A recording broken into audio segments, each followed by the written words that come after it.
Graça e paz da parte do nosso Senhor e Salvador Jesus Cristo. Hoje, terça-feira, 19 de maio de 2020. O tema desta pregação é o lobo, o corona e a família. Usaremos como texto base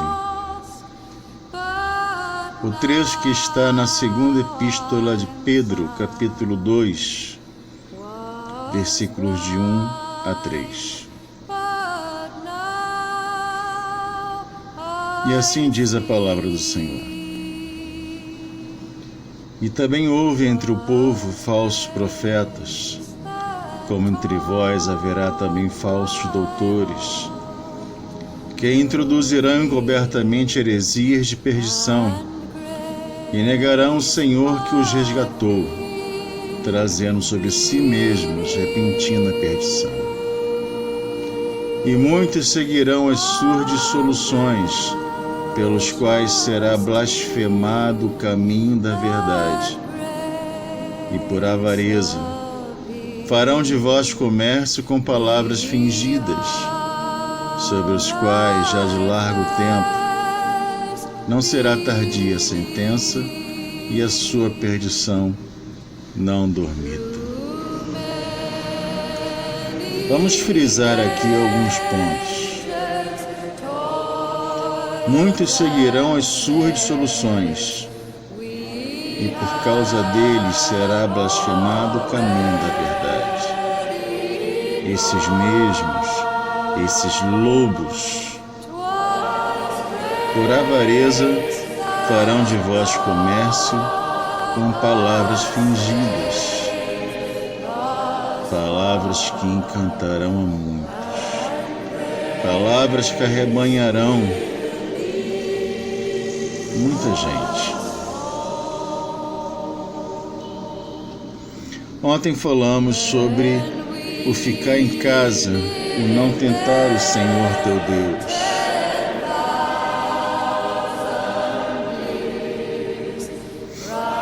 Mas o que vemos são muitos líderes que deveriam dar o exemplo, seguir o que está em Romanos capítulo 13, e ainda mantém as suas igrejas, ou melhor, suas empresas, porque possuem CNPJ, suas barracas iguais às dos vendilhões do Templo de Herodes abertos, quando a ordem sanitária, os serviços de saúde dizem para permanecerem fechadas, não como perseguição ao Evangelho, não, porque muitos estão com lojas fechadas, pessoas perdendo emprego, pessoas falindo. Mas para evitar aglomerações e assim a propagação do vírus. De nada adianta manter um negócio, porque isso para eles é um negócio aberto, se depois não vai ter quem vá lá comprar o que eles vendem. De nada vai adiantar manter um local aberto se a população ficar doente. Como diz no Salmo de número 6, que no sepulcro, no Seol, não se louva o Senhor. O povo, na sua maioria, está perdendo seus empregos, fechando lojas, está dependendo de uma renda, um auxílio emergencial de R$600, e isso não é nem metade do salário mínimo, um auxílio que mal dá para pagar um aluguel, quem vive de aluguel, ou comprar mantimentos e remédios para a família. E ainda assim, esses líderes exigem que seja entregue o dízimo, que seja entregue ofertas. Alguns charlatões, inclusive, vendendo curas milagrosas, vivendo no mundo de fábulas, em que eles se colocam no lugar de João e o pé de feijão, como se plantassem o feijão e chegariam ao céu e encontrariam riquezas. E na verdade é isso que eles querem, através desses feijões mágicos, conseguirem riquezas, não para o povo, mas para eles mesmos. Vamos ver o que diz as Escrituras. Essa sim, que por sua real autoridade da parte de Deus, para aqueles que estão debaixo de sua mão, na primeira epístola de Paulo a Timóteo, capítulo 5, versículos de 4 a 8. Mas se alguma viúva tiver filhos ou netos, aprendam primeiro a exercer piedade para com sua própria família e a recompensar seus pais, porque isto é bom e agradável diante de Deus. Ora, a que é verdadeiramente viúva e desamparada, espera em Deus e persevera de noite e de dia em rogos e orações. Mas a que vive em deleites, vivendo está morta. Manda, pois, estas, para que elas sejam repreensíveis. Mas se alguém não tem cuidado dos seus, e principalmente dos da sua família, negou a fé e é pior do que o incrédulo. Exigem dízimo de um auxílio de R$600, ofertas, vendendo feijões mágicos por 100 a R$1.000, como se alguém tivesse dinheiro para isso. E o pior é que tem pessoas que, como vimos lá na segunda epístola de Pedro, seguem essas dissoluções, seguem essas vaidades, essas fábulas profanas. E a Bíblia é clara. Primeiro, os da sua família. Há uma ordem natural na igreja e na adoração a Deus. Você ama a Deus sobre todas as coisas, e depois ao próximo como a você mesmo. Aprendi e ensino que primeiro você ama Deus, porque sem Ele nada do que você tem, as tuas bênçãos, nada disso chega a você. E depois você cuida e ama a sua família. A igreja começa na família. A igreja é a sua família em primeiro lugar. E depois o seu trabalho, que é o teu sustento para manter sua família. E em quarto lugar, a igreja. Porque se você não cuida da sua família, como diz aqui a palavra, você se torna pior do que o incrédulo. No tempo de Paulo não existia auxílio, apostadoria para pessoas idosas. Quem tinha que cuidar eram os filhos, eram os netos, eram os descendentes. Por isso que as famílias eram grandes. Diz lá o sábio Salomão que o homem farto de filha, como o valente que tem na aljava muitas flechas, não tem com o que se preocupar, porque sabe que na velhice não haverá preocupação. Mas hoje em dia, o que vemos é essas igrejas, empresas, CNPJ, querendo se colocar acima de famílias. Ordens de líderes dizendo: não pague tal conta, não pague luz, não pague telefone, dê o seu dinheiro na igreja, dê a sua oferta, dê o seu Isaac, e deturpam a palavra de Deus para ganho próprio. Os judeus do primeiro século tinham um costume que foi condenado por Jesus. Vemos isso lá em Marcos, capítulo 7, versículos de 9 a 13. E dizia-lhes: bem validais o mandamento de Deus para guardares a vossa tradição. Porque Moisés disse: honra a teu pai e a tua mãe, e quem maldisser ou o pai ou a mãe certamente morrerá.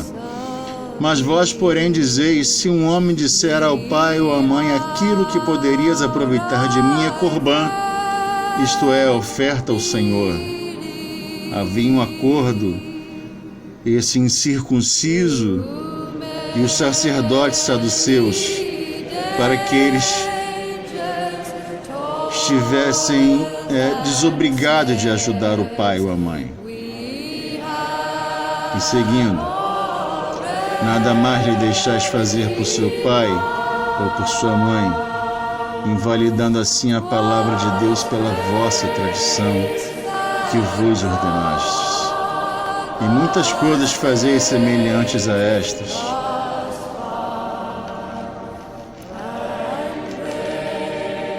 Devemos ofertar a casa de Deus, a igreja na qual você congrega? Sim.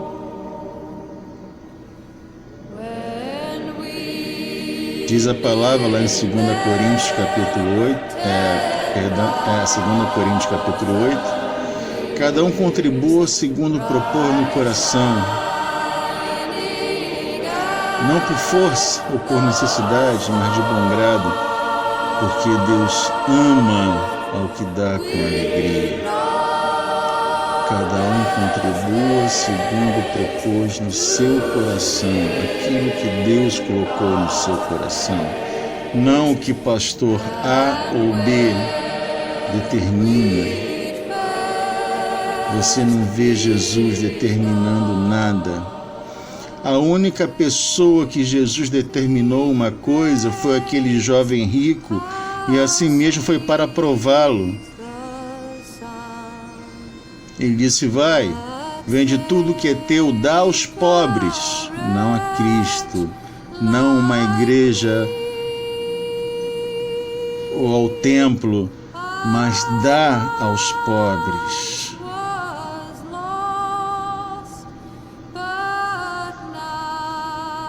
E para ele isso foi muito pesaroso, porque ele era muito rico, amava mais as riquezas do que a Deus. E o que vemos hoje em dia são lobos indo para a mídia dizendo que não aguentam mais a perseguição a eles, pobrezinhos coitados, que a obra precisa de ajuda de todos, e essa ajuda geralmente é de 100 para cima, com uma oferta X, estipulando o valor mínimo.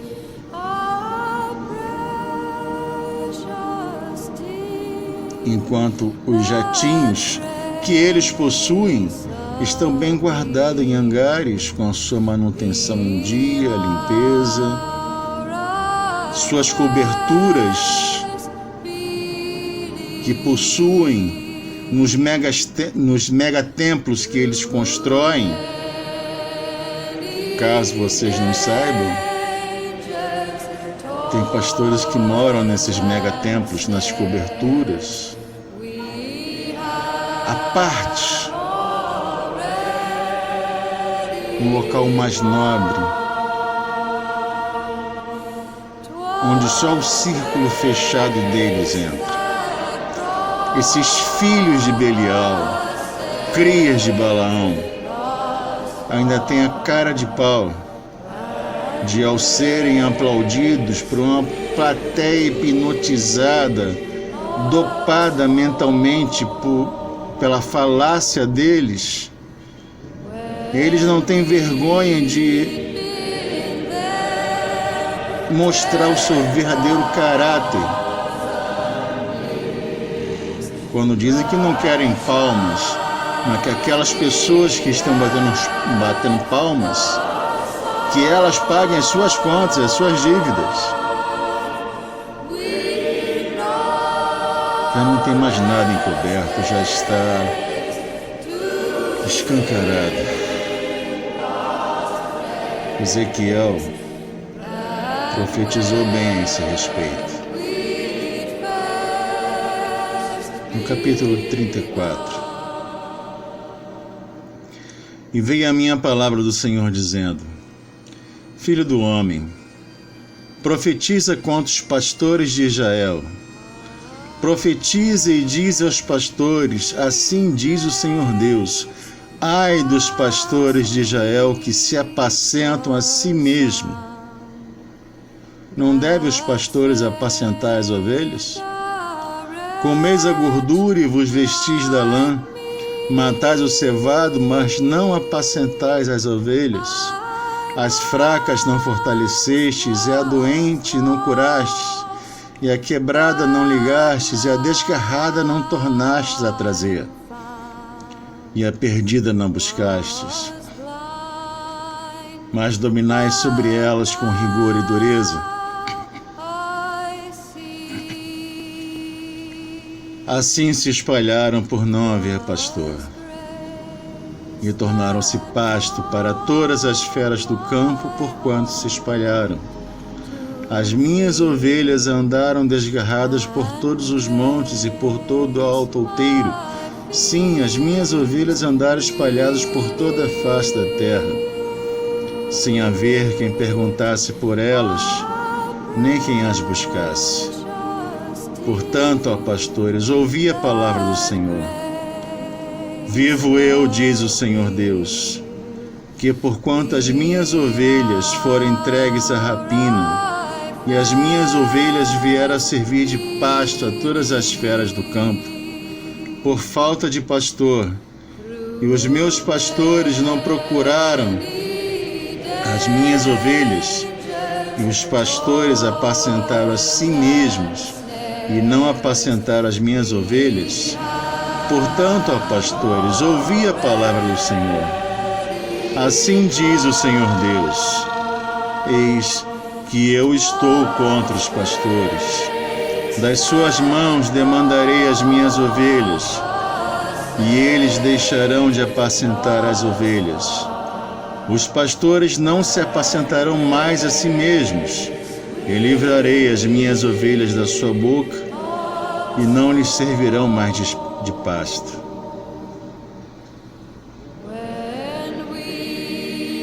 Parece que estamos vendo um retrato de hoje em dia. Apacentam a si mesmos, compram fazendas, jatos, propriedades, e dominam sobre as ovelhas com rigor, com dureza, com tirania, dizendo que se saírem de suas igrejas serão amaldiçoadas. As ovelhas não são deles, as ovelhas são do Senhor, e o Senhor irá requerer da mão deles cada ovelha que houvesse perdido. Escândalo sobre escândalo tem assolado a noiva do Senhor, a sua igreja. Não é essa igreja, CNPJ, casa de comércio, onde se vende uma falsa salvação. Uma história de Sherazade e as 1001 noites, onde Deus é o gênio da lâmpada, cuja única função é atender aos 3 desejos de candidatos a Aladim, adoradores de Mamon. Temos sim vários Alis Babás e bem mais de 40 ladrões. Mas a igreja que Paulo fala, a igreja que Cristo nos diz lá nos evangelhos, um ente espiritual disperso no meio dessas empresas da fé, tem sido infamada e execrada aos olhos do mundo secular por aqueles que deveriam defendê-la e lhes servir de avatares, de defensores. Me digam, quanto nos dias de hoje podem falar como Paulo, sede meus imitadores como também eu de Cristo? Eu não vou ser hipócrita em dizer que eu posso falar. Longe de mim isso.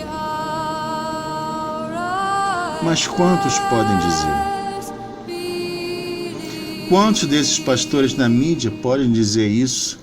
Ser de meus imitadores como eu também de Cristo? Onde vocês viram ao longo dos evangelhos Jesus fazendo campanhas para arrecadar dinheiro, vendendo Bíblias a R$800, uma oferta de fé no valor de R$1.000, quando o camarada muito mal ganha 1.100 e pouco. Isso nos dias de hoje. Escrevendo a Timóteo, seu filho na fé, Paulo alerta. Em 1 Timóteo, capítulo 6, versículos de 3 a 10.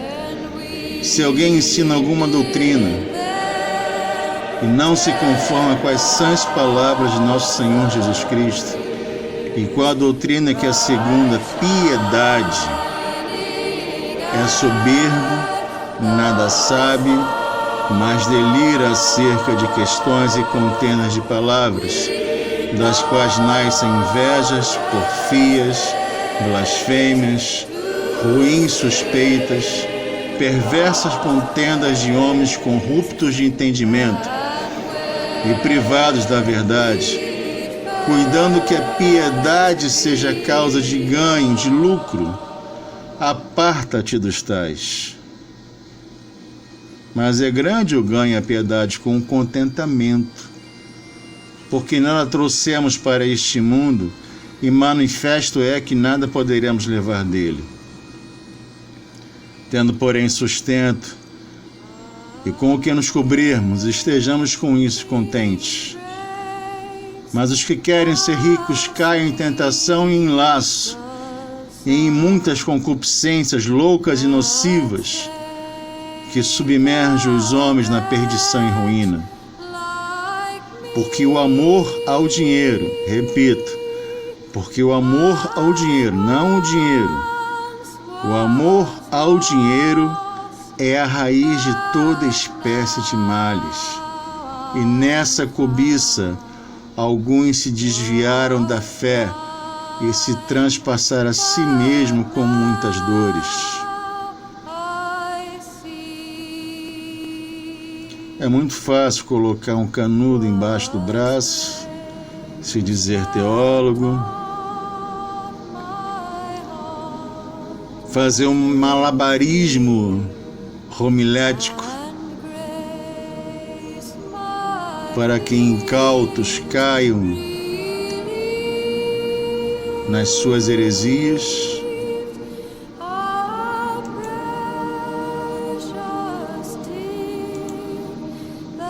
Mas a justiça de Deus não dorme. A justiça de Deus é eterna. E Deus fala que trará juízo sobre esses pastores, como vimos em Ezequiel 34, em 1 Timóteo 6. Paulo diz a Timóteo: aparte-te dos tais. Em 2 Coríntios 4, Paulo diz: por isso não desfalecemos, mas ainda que o nosso homem exterior se corrompa, o interior contudo se renova de dia em dia, porque a nossa leve e momentânea tribulação produz para nós um peso eterno de glória muito excelente. Tá difícil? Dá glória a Deus. Adore a Deus na prova e Deus te sustentará. Continuando: não atentando nós nas coisas que se veem, mas nas que se não veem, porque as que se veem são temporais e as que se não veem são eternas. O nosso tesouro não está aqui, o nosso tesouro está na glória. O nosso tesouro nem a traça corrói, nem um ladrão rouba. Basta você confiar no Senhor. Como diz em Salmos: entrega o teu caminho ao Senhor, confia nele e o mais ele fará. Não se deixe levar por doutrinas heréticas, ventos de heresia. Faça como os bereanos, consulte a palavra, inclusive essa que eu estou falando agora. Veja se o que eu estou falando coaduna com a Bíblia ou não. Tudo o que um pastor, um pregador, o que quer que seja falar, vá para a Bíblia, faça como os bereanos.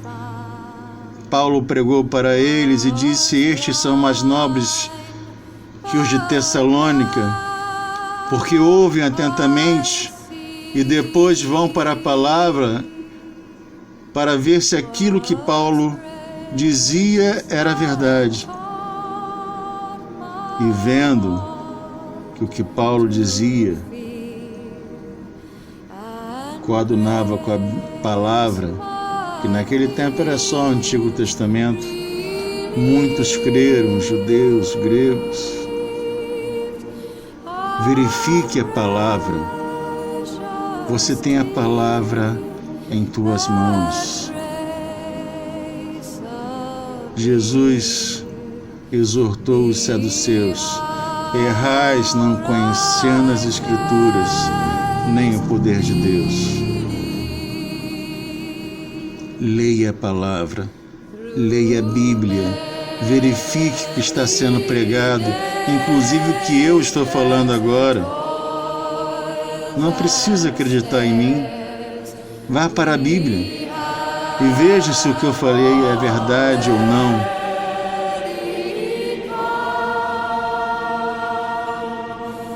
Que o Espírito Santo possa falar ao seu coração.